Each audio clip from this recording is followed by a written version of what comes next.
Hey everybody, this is Clover, and I'm back again with another episode of Final Fantasy IV. Alright, where we last left off, we were in Cave Magnus, and we got to a nice little save point after taking a wallop. I don't think it's worth it wasting a tent right now, especially after I cured myself.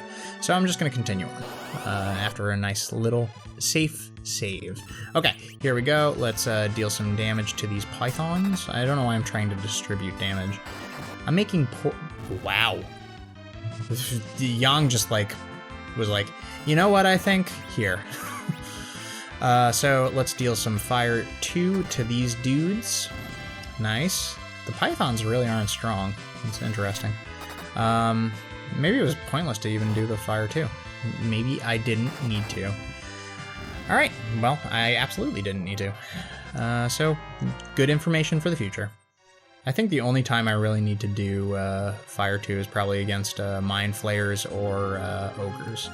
So, that's what we will do going forward. And they are just like, hey, you want to prove what you're saying right now?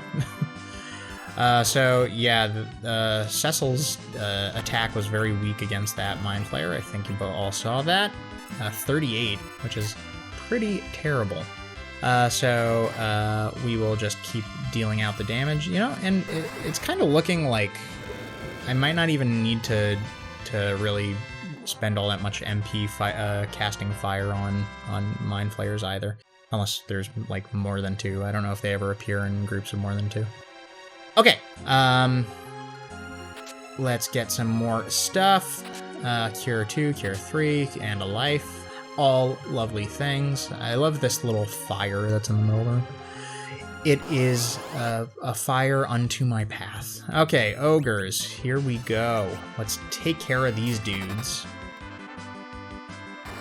Well, that was a nice bit of damage from Cecil, which is a rare thing these days. Okay, we are going to do Fire 2 against everybody.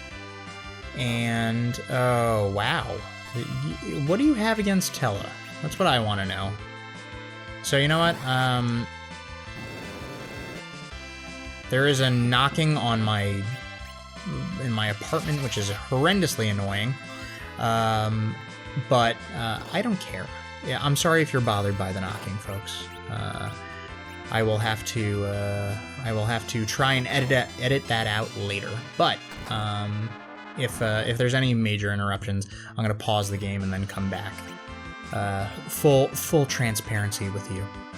All right, so continuing to deal damage. Tell's really taking a hit. I can't wait until we get to the end of this cave. Magnus Cave always annoyed me because it's you know, it is a clever way to kind of do this, where it's like you learn all your lessons about the game and how to play it, and then they say, okay, now that you've learned everything, why don't you try to do without what you've become accustomed to, and you don't get good equipment. That's a very clever way of enhancing the difficulty by removing your ability to use certain things. How nice of them. All right, we took a lot of damage on that last fight. I'm gonna try. Maybe it's not. There's no point in doing this, but I'm gonna try and heal people up a little bit. You know what? I think Cecil and Sid should be fine. So we'll leave them as they are, and we will continue heading through the cave. Another back attack. I'm going to run away because I hate back attacks. Because I don't want to waste my time having to make my characters face the right way. It's stupid. I'm gonna make a bold claim that it's stupid. All right. We got, oh, nice. This is great. So this is the Charm Claw, and the Charm Claw is a super powerful, well, maybe not super powerful, no power change, but the reason it's so good is because it has the potential to charm enemies, which means that, ooh, look at this. Okay, which means that occasionally what'll happen is they will turn against their own. All right, so what I'm gonna do is I'm gonna have everybody attack the little bats, and then I'm going to have Tella cast Lit 2. I can't remember if this is good or not, but there are some bats that are weak to Lit, and there are some bats that are weak to fire. We will see. And Vamp Girl, can't remember what she's weak to. If we were going with the character type, we would assume she was weak to fire, but we'll see what happens. Lit 2 heals everybody. Great. So fire it is. Okay, well, taking care of these guys. So the reason vamp girls and cave bats can be annoying is because of the number with which they spawn. So it ends up being a very long form battle for enemies that aren't particularly difficult, which they do sometimes. You saw that before with like imps and imp captains. You know, they're not really worth the amount of effort that you have to put into fighting them. But they take a while to take care of because there are just so many of them.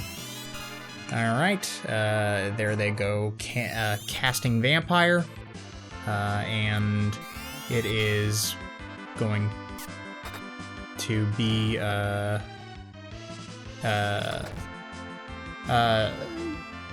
they're casting Vampire, which is really annoying because it drains your health, and that's really annoying. Once again, so sorry about all the noises. You might not even be able to hear them, so I'm gonna sound like a crazy person. Anyway, here we go. Continuing on. And Cecil's gonna run out of MP soon. Okay.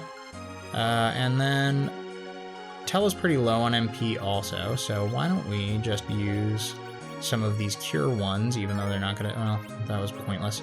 Let's use some of these cure ones to get Cecil back into fighting order. Okay, I think that's enough. We are gonna be coming up on another save point soon, so hopefully I make it there before he gets dealt too much more damage. All right, and here we are in what is the final area of the cave. Little secret. Oh no.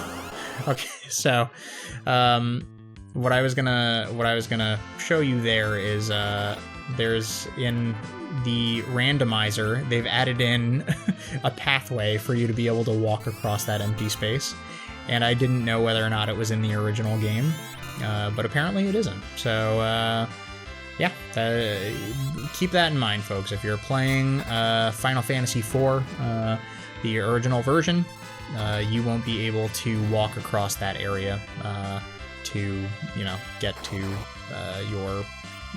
get to the chest. You have to walk all the way around, which is really annoying. All right, and I'm gonna keep dealing some damage, and then yes, okay, they are all dead. We killed them all violently. All right.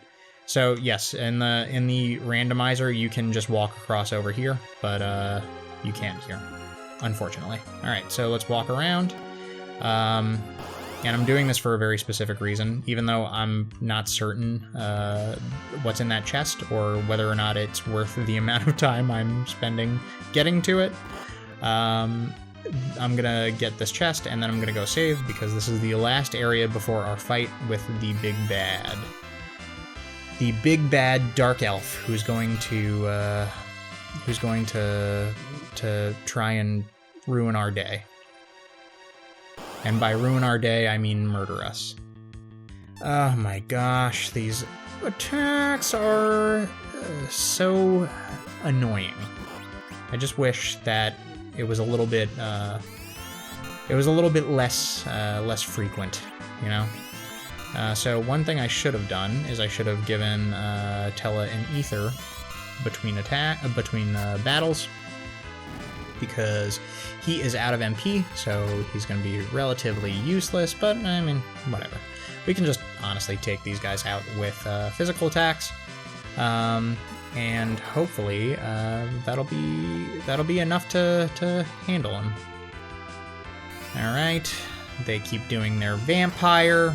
Cecil punches a lady in the face. It's not very nice. Yang punches a lady in the face. It's not very nice. And then everybody's punching. We've got a team of monks right now.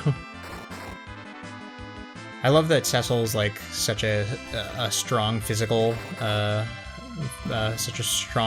damage dealer in the game, but when he punches, he only does 24 damage. Yang's like, oh yeah, let me show you. All right, so let me make sure that Cecil is equipped with more arrows. Yeah, we can use these lit arrows. So you'll all see in a couple of minutes, but basically something's going to happen that is going to make this game Ether 2. That's very useful. Something's going to happen that's going to make all of this fighting worth it, hopefully. All right, Yang one-shots a python. Very sweet. Okay, and Tella, why don't we have you... Ugh, come on. Why don't we have you do some Fire 2? Fire 2 is the way to go. I'm convinced that Fire, in terms of elemental spells, is the best. I didn't even need to do the Fire 2. I could have just taken him out with, or it out with the damage dealers, but it's okay. Buzz, buzz, buzz. Sorry about that. So I'm gonna continue over here. I know this is a little misleading, but over here is one final area that I need to go to because it has a save point. Yay! So we're gonna tent, and then when I tent, I'm going to save, and then we are going to head on to our final confrontation.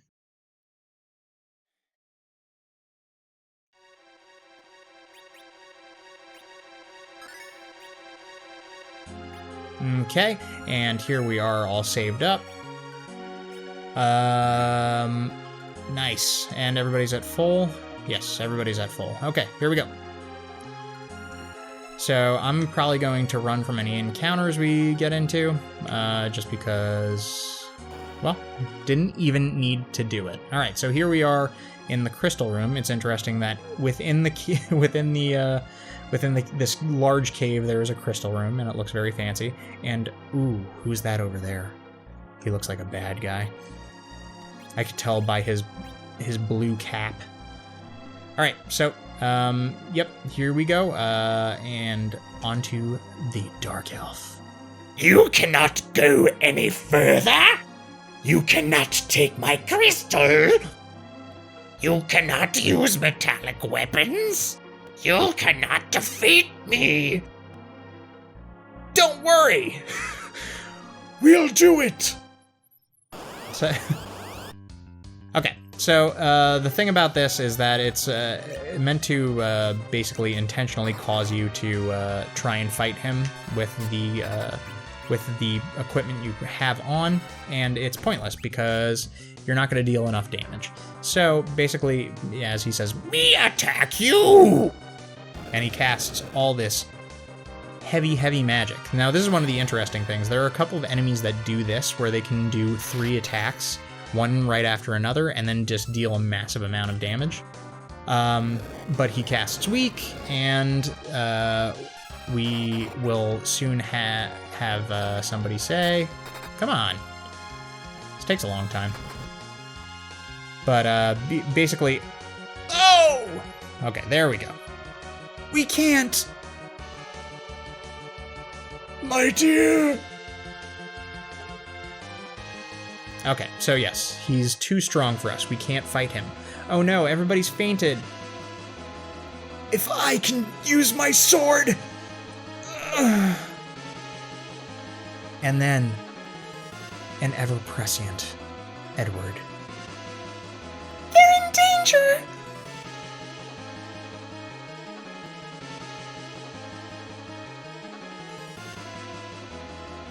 Stay in bed, you cannot move around. Where are you going? Don't worry, I just want to get to my harp. Ouch. I told you, do not overstrain yourself. Let me do this. I must save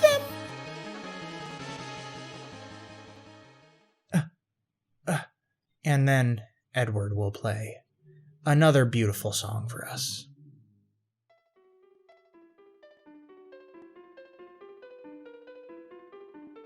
Oh, it's so pretty. It's exactly like the song you played for us when he met Anna's ghost. Twin harp made a sound, synchronizing the tune played by Edward. Oh! Ow! This melody is Edward's harp. What? What is this nasty music? Uh-oh. I think somebody feels sick. That's what the green means. Or maybe it means that the magic wore off. Who knows? Wield your sword! Dark Elf cannot control metallic weight while I am playing. Thank you, Edward. Awesome. So, it's Edward!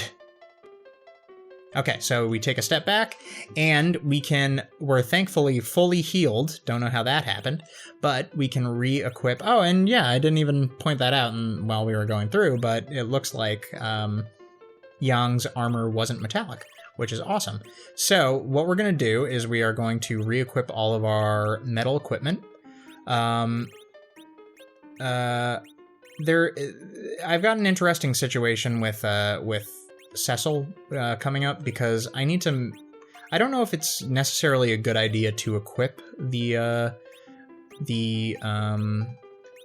Slumber Sword against the Dark Elf. I mean, we could try. The fact of the matter is that it is a heavier damage dealer than the Legend Sword, but the Legend Sword also has Holy, I think, probably equipped on it. Which means that it will have elemental benefits to using against the Dark Elf. In any case, the Slumber Sword is 15 points in terms of attack damage above the Legend Sword. So even if it's a bad mistake, I'm gonna go ahead and try it. He definitely has the ability to at least deal some damage to this thing. The reason I'm being so cautious with this is because this is a difficult fight. He does a lot of magic damage, and I'm gonna have to make sure. Oh, sorry, not rebooting. Put silver on. He does a lot of magic damage, and we really have to be vigilant about kind of counteracting all those attacks, and making sure that Tella's kind of a guy on the spot with healing, and that everybody's dealing out enough damage to really handle this guy. So let me finish putting on the equipment, and then we are good to go. All right, so my plan here is I'm going to try and wallop him with physical damage. I'm going to heal with Tella, especially if he's dealing enough damage to really need it, and we will see what happens. So here we go. Grr, you! Okay, here's the Dark Elf. Okay, I'm gonna punch him. All right, he does his little triple magic attack again, and does nowhere near the same amount of damage, which is great. So I'm not gonna do any any magic attacks yet, because he has a special transformation coming. And I'm basically just gonna deal some physical damage. I don't know if this contributes to the oh, I forgot about that. And so weak will still work, but I don't know if he has I don't know if this contributes to the total damage, but we'll see, I guess. All right, so he turns into this. which is one of the coolest designs in the game. I think it's a dragon, and it is a design that gets repeated, which is unfortunate, but it's still so cool looking. It looks like a worm. It's a smog. It is a smog. Oh, dragon breath. Let's heal. Yeah, good idea. Good idea, Clover. All right. So he's going to deal some... okay, cool. We got healed back up, so not too bad. I want to try and deal some Fire 3 onto him, because I do think that'll do a good job of hurting him. I'm happy to see that Cecil's really dealing like... not... pretty much like double the damage of Yang and Sid. Because, you know, that just means that, you know, well, I guess not. Yang proved me wrong. Alright. So, the Dragon Breath is a little bit of a problem because it's as you can see, it's causing almost the amount of damage necessary to knock Tella out. But, in any case, I'm going to try and do a Fire 3. That might have been a bad idea, but oh well. We can always use Cecil as a backup healer. And, well, didn't even need to do it. Good job. Okay, and Clover. Cecil gained a level. I have a personality issue. Why did the music reach here? Give me the crystal of everlasting life! Aww. Thank you, Edward. You're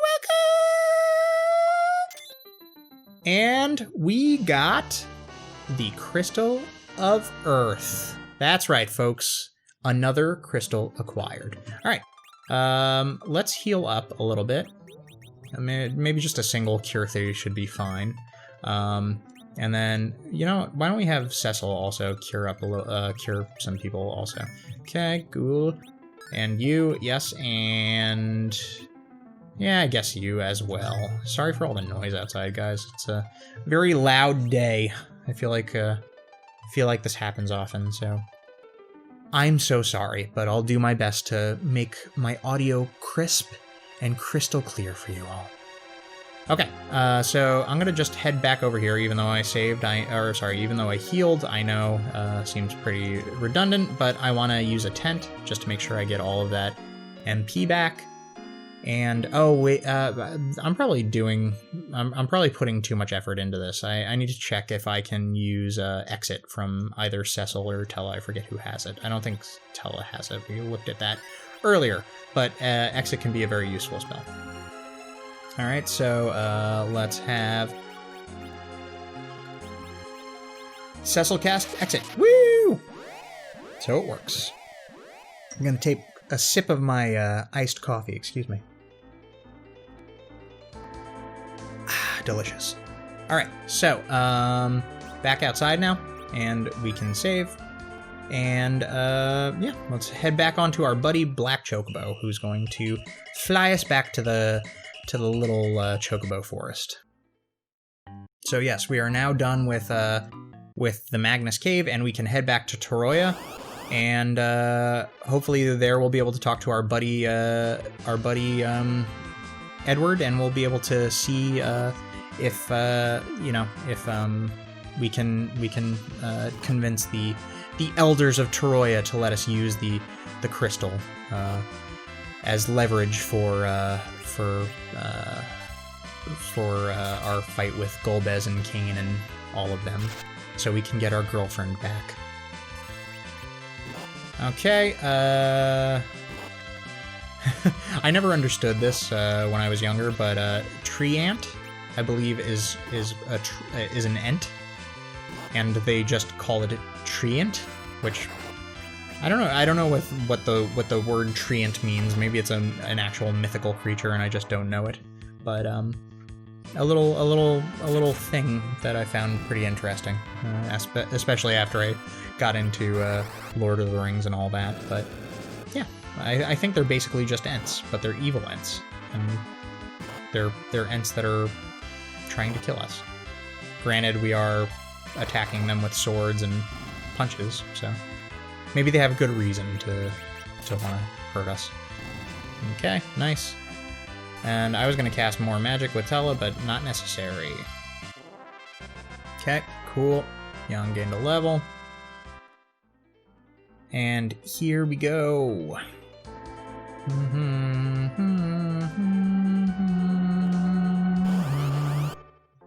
I love the music in this game. I know I say this all the time, but it is just such a truth. It's a truth in my life and in my heart, and it means a lot to me. All right, so wow, nice one, Cecil. Okay, just gonna cast some Fire 3. Well, I didn't need it. I wanted to distribute that damage a little more evenly, but it's fine.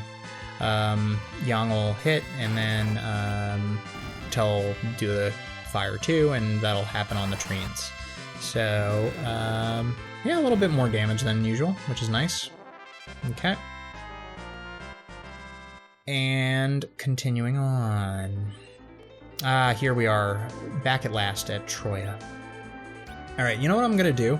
I'm going to go into Troya town, and I'm going to actually stay at the inn, because that'll be, you know, I think that'll be better than getting a full heal out of an inn will be better than using a tent and getting a partial heal. So the tents only restore a certain amount of HP and MP, if you didn't know. And basically, it's a good idea to always just pay attention to how much, to what level your magic is at, and whether or not you're getting restored from those items. Okay, and I'm going to save, and I think that is a good place to call it for today. So we have defeated the Dark Elf. We have the Earth Crystal in our hands, and we are now going to continue on to speak with Edward and the Elders of Troya. So please come join me next time. If you have any questions, please put them in the comments below. I'd love to see what you guys think or what you'd like to see from me, so please let me know. And if you want, you can come check me out on Twitter at Gaming Wick, W-I-K, Clover, and you'll be able to, you know, message me there or you know, send me a tweet or whatever you want. But yeah, I look forward to seeing you guys again, and we will keep going on the next episode. Thanks so much for watching. Bye!